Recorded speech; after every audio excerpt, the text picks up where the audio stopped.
People in prison get a lot of bad messaging, and that's why our team at Prison Professors is always trying to profile people who have transformed their life while they're living inside of custody. My name is Michael Santos.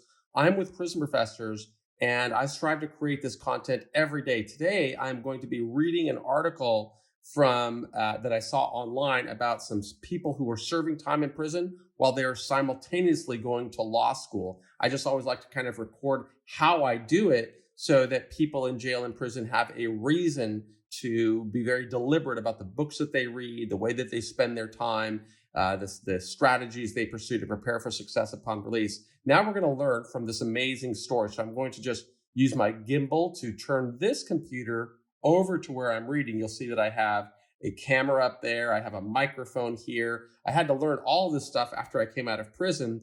I can only say that the time I spent inside had a big influence on how I could prepare to do all of this when I came home. That's what I want you to be thinking about and learning if you're one of our students or somebody in our audience that's inside of a jail or prison. Start thinking today about what you want to do when you get out, just like we're going to learn about these people here. Let me go ahead and start reading right now.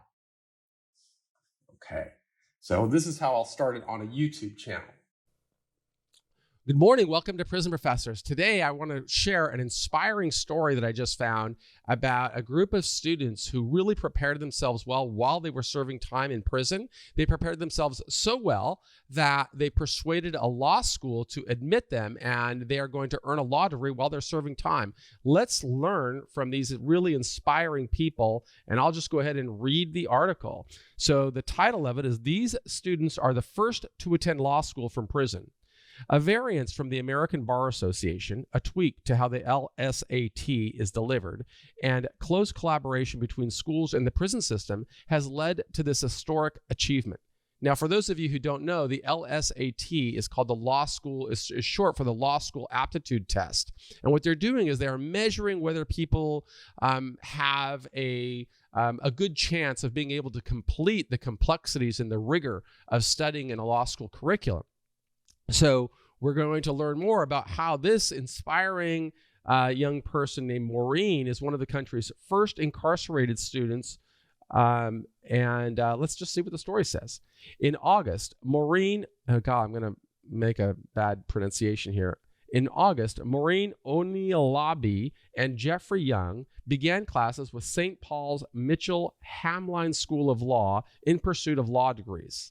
Unlike most remote students who might Zoom into their classes from home or co-working space, they're dialing in from two of Minnesota's correctional facilities, Onialabi from a women's prison in Shakopee, Young from a men's prison in Bayport. I think I can go like this so you can actually see how I'm recording here. Thanks to a 5-year variance from the American Bar Association that allows the schools to admit up to 2 fully remote incarcerated students annually, Onialabi and Young last month became the first students in the nation to attend an American Bar Association approved law school from prison. The milestone, years in the making, is the result of both changes that stemmed from the pandemic, as well as a collaboration between the school and the Prison to Law Pipeline. The Prison to Law Pipeline is a project by All Square, a Minneapolis grilled cheese restaurant and social justice nonprofit that provides formerly incarcerated people with full-time employment, entrepreneurship classes, professional mentorship, and optional therapy. And now, through its Legal Revolution initiative, the organization is working to transform the law through the people most impacted by it. When the pandemic-driven shift to remote learning transformed the classrooms at Mitchell Hamline, it sparked new ideas at the school that has been dedicated to expanding the law profession since its founding more than a century ago. We have a reentry clinic, which is meant to help people who are leaving prison and going back into society with legal issues they might face while doing that. We have been doing this equity-focused work for a long time, says Anthony Nidwiecki, the president and dean of the law school. Through initiatives like this, the school was already in partnership with All Square's Legal Revolution initiative. After the pandemic hit, ideas flourished. When we were fully online, that's when the idea came about. We wondered if we could open up the JD program to those who are currently incarcerated. In addition to the new reliance on remote learning brought by COVID, The murder of George Floyd was also a catalyst. Jailhouse lawyers and legal expertise have always existed in prisons, so we wanted to formalize that, says Maya Johnson, the director of the Prison to Law Pipeline program. That, combined with the execution of George Floyd in Minneapolis and the uprisings that followed, created more of an appetite for progressive programming like this that seeks to have an impact in the legal community. All of those things combined into this perfect storm to create a window in time for a program like this. The Prison to Law Pipeline had already launched a paralegal program in partnership with North Hennepin Community College in Brooklyn Park, a Minneapolis suburb, in the fall of 2021 with 5 paralegal students. The paralegal endeavors served as our pilot program to figure out how this works, how remote delivery of legal education works, Johnson explains. That pilot led to a number of lessons to make the new JD program run more smoothly.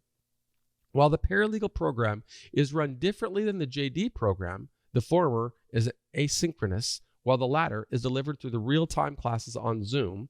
What it highlighted was the need for support services for incarcerated learners.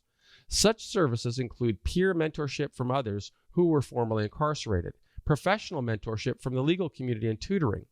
Because meeting those needs while the program was underway necessitated slight scramble across the program's network, these resources have been built from the start of the JD program this fall. Johnson says that because of lingering and often shifting COVID restrictions, these supportive services are mostly offered through phone and email, but she hopes to deliver them in prison someday. There was one hurdle that was unique to the JD program, though, the law school admissions test, or LSAT. While the American Bar Association, which accredits law schools in the United States, is considering doing away with the requirement, the test is still a mandated part of entering law school. While the pandemic also required the LSAT to be administered online, technological barriers kept the group from being able to administer the test inside the Minnesota prisons with which they were working.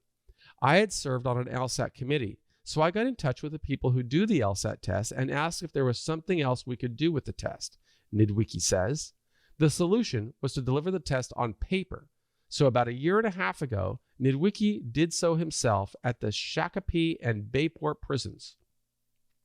The last administrative hurdle was figuring out how to deliver the classes synchronously, since the real-time debate and discussion elements on law school are a critical element of the education.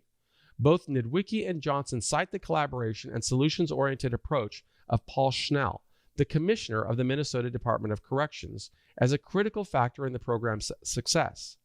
The prisons worked with Mitchell Hamline to find space where Zoom classes could be delivered undisrupted while still being staffed with a guard. For Nidwicki and Johnson, the benefits of such a program more than outweigh the effort to get it going. These are the people most impacted by the criminal justice system. Why not give them the tools to be able to take some control over their own lives, Nidwicki asks. We want to give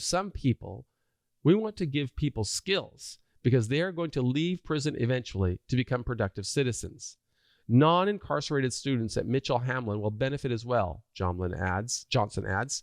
As a newer attorney myself, you can read about a criminal statute or criminal theory about why we punish people in a textbook. But to have somebody in your classroom who can speak to what the true impact is, whether it is the intended impact or not, is so invaluable, she says. There will be people who might not see the value in it, and that's okay.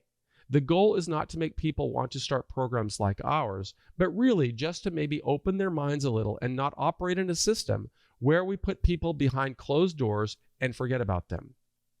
Let's see if there's more. I guess that's the end of the story. So I'm going to turn back now to just give a little commentary. The reason I think this is so important is if somebody is in jail or prison, they're frequently hearing this really disturbing message that the best way to serve time is to forget about the world outside and just to focus on your time inside. That's just been really bad information for people to distribute in prison.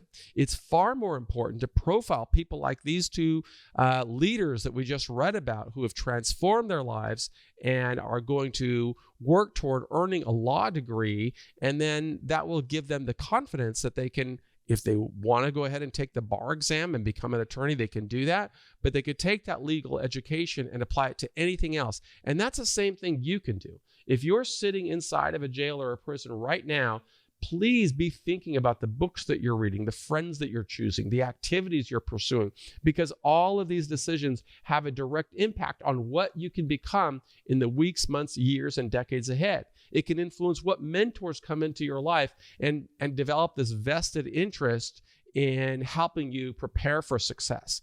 My name is Michael Santos. I'm the founder of Prison Professors, and this really all began when I was starting a 45-year prison sentence back in 1987. I always had this vision of saying, I want to come back and create some kind of way to make meaning in my life, and that's to influence hopefully millions of people to use their time in jail and prison to become productive citizens, to transform their life and reconcile with society, but also to help citizens outside understand why we need to have reforms in the criminal justice system to create mechanisms that will incentivize the pursuit of excellence. In fact, I wrote a lot about that in this book, which I hope that you have read. We try to give it away to as many people as possible in prison. It's called Earning Freedom, Conquering a 45-Year Prison Sentence. And I'm profiling it because I want people to see how their decisions inside can have a direct influence on what they become when they get out. So if you're watching this inside of a jail or a prison, I hope that you find meaning in the message. If you're watching this on any of our other distribution platforms, whether it's YouTube or some of the shorter platforms that we use, or some of the partnerships that we create, like with XOTV, I do hope that you will use this message to find a way to contribute to this solutions of what has come from mass incarceration. So I want you to start thinking about, what can I do today to become more successful tomorrow, to be the change we want to see in the world? I'm Michael Santos, and on behalf of our entire team at Prison Professors, I believe in you. Thanks. And that is how I can conclude a program that goes into prison. Now, the next step I'm going to take is I will be stopping this video that I've recorded on my iPhone with the help of a gimbal device. And I'm going to share that to my partner, Jonathan, in Brazil, who will take all of this video and mix it up together and then publish it in various platforms so that we can distribute it to people in jail and prison. I just wanted you to see the process. It's something that I'm going to try doing every day, because I really believe that people inside need to have this message of how they can use time today to influence what they'll become tomorrow. I'm Michael Santos with Prison Professors, and I believe in you. Thanks.